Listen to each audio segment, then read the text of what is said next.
Hello दोस्तों, स्वागत है आपका अपने चैनल पर जिसका नाम है टच द जीएस। दोस्तों, हमने भाग 1 भाग 2 पूरा पढ़ लिया है। हमारा चल रहा है भाग 3 में। और भाग 3 में हमने समानता का अधिकार, जो कि अनुच्छेद 14 से लेकर 18 तक है, स्वतंत्रता का अधिकार 19 से लेकर 22 तक हमने पूरा पढ़ लिया है। इसके अलावा शोषण के विरुद्ध अधिकार 23 से 24 ये भी हम पढ़ चुके हैं। धार्मिक स्वतंत्रता का अधिकार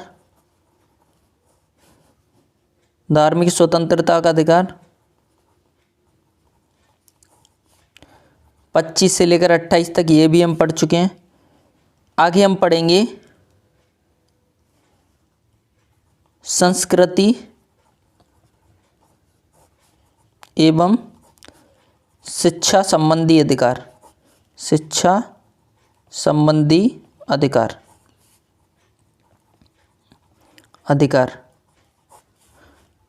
29 से लेकर 30 तक। इसके अलावा संपत्ति का अधिकार, जो कि अब नहीं है।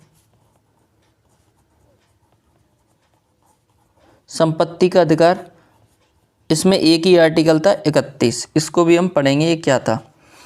इतना हमने पढ़ लिया है। आगे बढ़ने से पहले, यानी संस्कृति एवं शिक्षा संबंधी अधिकार को पढ़ने से पहले और संपत्ति के अधिकार को पढ़ने से पहले थोड़ा सा एक बार रिवाइज कर लेते हैं। अनुच्छेद 1 में भारत राज्यों का संघ होगा। 2 में किसी भी विदेशी राज्य को भारत में मिला सकते हैं।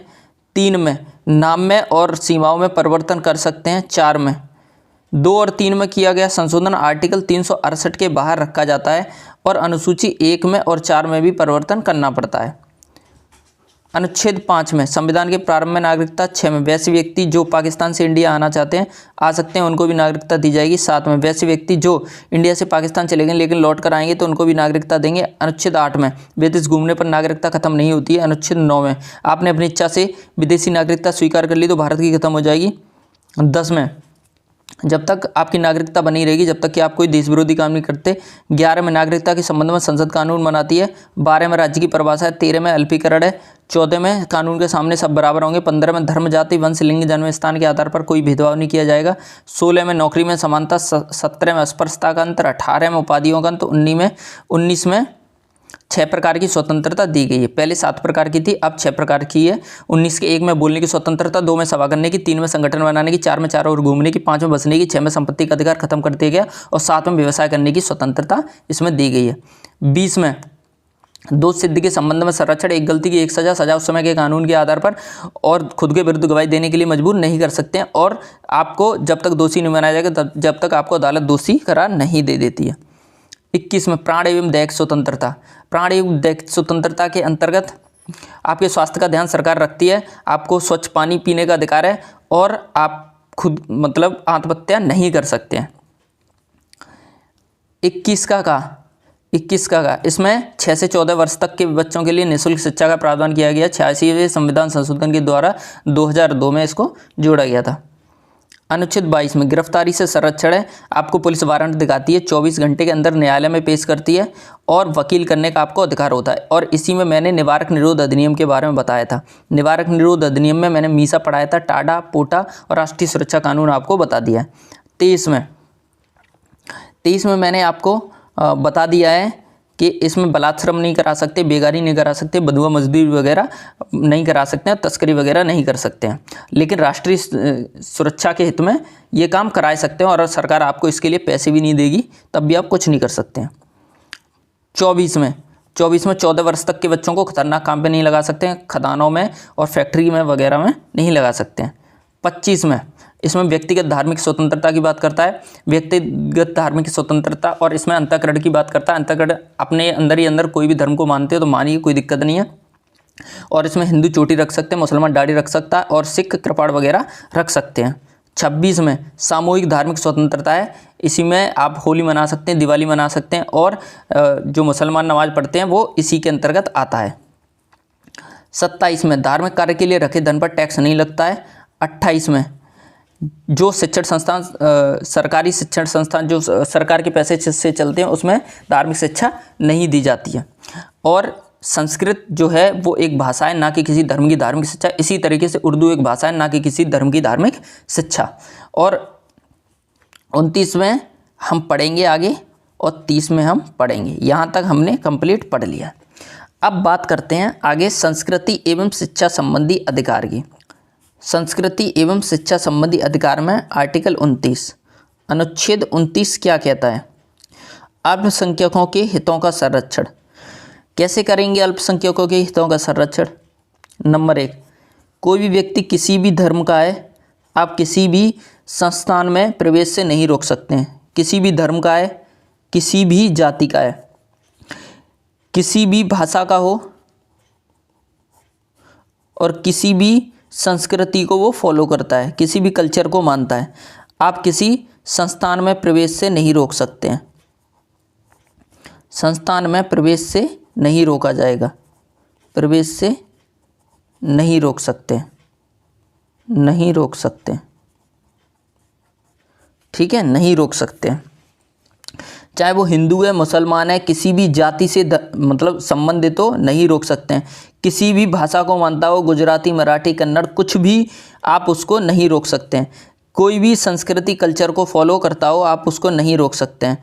आपने देखा होगा आपके जो दक्षिण भारत है उसमें अलग कल्चर फॉलो किया जाता है और उत्तर भारत में अलग कल्चर फॉलो किया जाता है। तो आप इस आधार पर किसी को भी किसी भी शिक्षण संस्थान में प्रवेश से नहीं रोक सकते हैं। किसी भी संस्थान कोई भी हो, आप उसको नहीं रोक सकते हैं। आपने एक चीज़ सुनी होगी, इसमें आर्टिकल 29 में ज़्यादातर आपने अल्पसंख्यक का नाम सुना होगा, लेकिन ये सिर्फ अल्पसंख्यक तक ही सीमित नहीं है, ये सबके लिए, यानी भारत का कोई भी नागरिक है उसके लिए ये फॉलो होती हैं ये चीज़ें। सिर्फ अल्पसंख्यक के लिए ही नहीं है, जो कि आमतौर पर समझा जाता है कि आर्टिकल 29 जो है वो सिर्फ अल्पसंख्यकों के लिए है। ऐसा नहीं है, ये सबके लिए है। इसमें नागरिक की बात करता है, ये नागरिक की, और ये जो है ये किसी भी विदेशी को नहीं दिए जाते हैं। ये चीज़ सिर्फ नागरिकों को दिए जाएंगे, जो कि अब भारत के जो नागरिक होंगे उनके लिए। अब किसी भी शिक्षण संस्थान में आप किसी भी अल्पसंख्यक को अगर नहीं रोक सकते हैं, अगर मान लो अल्पसंख्यक उस शिक्षण संस्थान में प्रवेश से वो उसको दिक्कत हो रही है, जैसे मान लो कि हिंदू बहुसंख्यक हैं और मुसलमान उसमें 1-2 हैं या फिर कुछ ही हैं और उनको दिक्कत हो रही है, वो नहीं पढ़ पा रहे हैं, तो वो खुद आर्टिकल 30 के तहत अपना शिक्षण संस्थान खोल सकते हैं। शिक्षण संस्थान खोल सकते हैं और इसके लिए सरकार उनको पैसे भी देती है। शिक्षण संस्थान खोल सकते हैं, आर्टिकल 30 के तहत शिक्षण संस्थान खोल सकते हैं।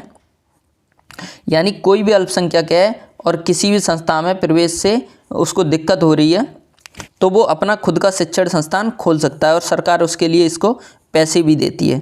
और मदरसा इसी के तहत आता है। तो आप एक चीज़ समझ लो, मदरसा इलीगल नहीं है। मदरसे भी कई टाइप के होते हैं। एक वो मदरसा जो सरकार से जिसने मान्यता प्राप्त की है और सरकार से पैसे भी मिलते हैं। दूसरा वो जो मान्यता तो ले रखा है लेकिन सरकार से पैसे नहीं लेता। तीसरा वो जिसको मान्यता नहीं है और वो सरकार से पैसे भी नहीं लेता है। तो ऐसे मदरसों पर यूपी सरकार, अभी देख रहे हो आप, सर्वे किया जा रहा है मदरसों पर, और कुछ मदरसों को असम में आपने देखा भी होगा बंद कर दिया गया है। तो जो इलीगल होती हैं चीज़ें वही बंद की जाएंगी, अन्यथा जो इलीगल नहीं है उनको कोई भी बंद नहीं कर सकता है। तो जो सरकार से जो मान्यता प्राप्त कर रखे हैं जो मदरसे और जो सरकार से पैसे लेते हैं, तो उनके लिए जो पाठ्यक्रम होता है, जो किताबें वगैरह डिसाइड की जाती हैं, वो सरकार डिसाइड उसमें कर देती है। इसी तरीके से अगर मान लो वो सरकार से पैसे भी नहीं ले रहा है मदरसा और सरकार से उसने मान्यता प्राप्त कर रखी है, उसमें भी कुछ नियम कायदे कानून सरकार के चलते हैं, क्योंकि उसने मान्यता प्राप्त कर रखी है, इसलिए उसमें जो पाठ्यक्रम वगैरह है, जो किताबों का कलेक्शन है, वो गवर्नमेंट कर देती है। लेकिन जिसने मान लो कि अभी मान्यता भी प्राप्त नहीं कर रखी है, कोई सरकार से लेना देना नहीं है, तो भाई वो तो अपने हिसाब से करेगा ना, कैसा पाठ्यक्रम रखता है, कैसी किताबें चलाता है, तो इसमें दिक्कत आती है। और इसीलिए अभी आपने देखा है जो सर्वे चल रहा है उसके माध्यम से बहुत सारे इसमें मदरसे बैन भी हो सकते हैं। असम में तो आपने देखा होगा बैन हो भी गए हैं। तो आर्टिकल 30 आपको समझ में आ गया और 29 समझ में आ गया, इसमें कोई खास बड़ी बात नहीं थी। आगे हम समझते हैं आर्टिकल 31। आर्टिकल 31 संपत्ति का अधिकार। संपत्ति का अधिकार। संपत्ति का अधिकार। संपत्ति का अधिकार। अब संपत्ति कौन कौन सी थी? दो प्रकार की थी संपत्ति, दो प्रकार की थी संपत्ति। एक तो इसमें आती है अर्जित संपत्ति, अर्जित संपत्ति। दूसरी आती है इसमें पैतृक संपत्ति, पैतृक। अर्जित जो आपने खुद कमाई है, आर्टिकल 19 के 6वें क्लॉज में आपने ये पढ़ा था, मैंने पढ़ा दिया। आर्टिकल 19 के 6वें क्लॉज में ये अर्जित संपत्ति की बात करता है, और पैतृक संपत्ति की जो बात करता है, जो आप पढ़ रहे हो आर्टिकल 31, ये पैतृक संपत्ति की बात करता है। इन दोनों संपत्तियों के अधिकार को, जो कि आपका मूल अधिकार था, 44वें संविधान संशोधन के द्वारा 1978 में इसको ख़त्म कर दिया गया और इसको कानूनी अधिकार बना दिया गया। भाग 12 के अनुच्छेद 300 का में इसको रख दिया गया। अब इसको कानूनी अधिकार बना दिया है।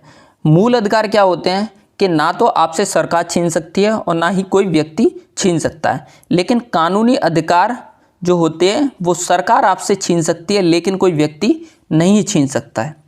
अभी मान लो अगर इसको मूल अधिकार से हटा के कानूनी अधिकार में अगर नहीं डालते, मान लो कि गवर्नमेंट रोड बना रही है और रोड के बीच में, बनाने के बीच में आपकी ज़मीन आ गई, तो भाई आपका तो मूल अधिकार है संपत्ति का अधिकार, तो आप अपनी ज़मीन क्यों दोगे? आप तो कह दोगे ये तो हमारे बाप दादा की ज़मीन है, हम नहीं दे रहे भाई, एक काम करो पुल बना लो, ऊपर से निकाल लो। तो ऐसा तो नहीं हो सकता है ना। तो इसीलिए इसको मूल अधिकार की श्रेणी से निकाल के कानूनी अधिकार में डाल दिया गया।